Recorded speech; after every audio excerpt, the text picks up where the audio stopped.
দিয়ে দিব হালকা করে ধুয়ে, ঠিক আছে।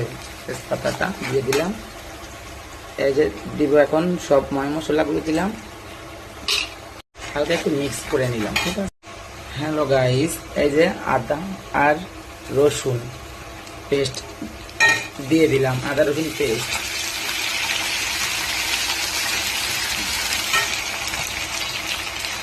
সাথে দিয়ে দিলাম পেঁয়াজ বাটা,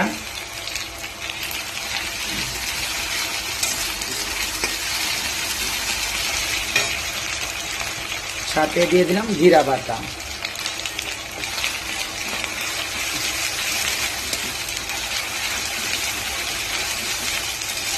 গাইস ফলো করবেন, ঠিক আছে। এই যে এটা হলো লঙ্কা বাটা, লঙ্কা, ঠিক আছে। এই যে লঙ্কাটা দিয়ে দিলাম,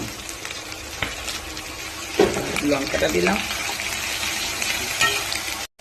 একটু জল দিয়ে দিলাম, ঠিক আছে। হালকা লবণ দিলাম, এই যে লবণটা হালকা দিলাম, সাথে একটু দিয়ে দিলাম গাইস একটু গুঁড়া লঙ্কা দিয়ে দিলাম, ঠিক আছে। একটু গুঁড়া লঙ্কাটা দিয়ে দিলাম।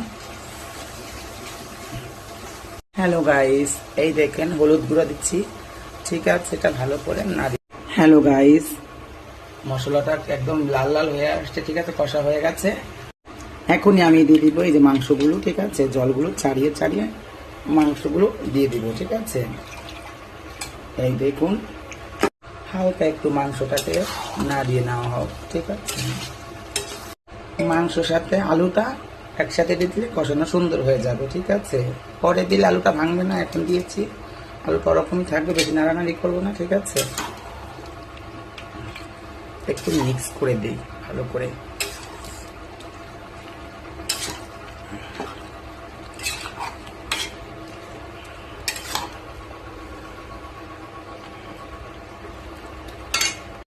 মাংসটা হওয়াতেই রসুনগুলো লাস্ট করে দিয়ে দিব, যেন সুন্দর একটা ফ্লেভার আসে।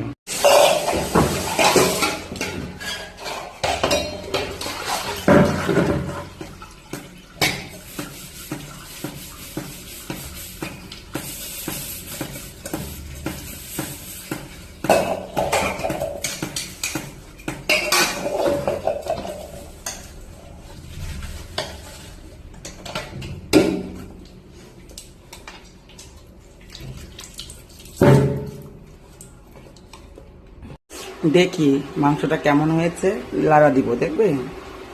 তাহলে চল। এই দেখুন মাংসটার কালারটা কি সুন্দর কালার আসছে, ঠিক আছে।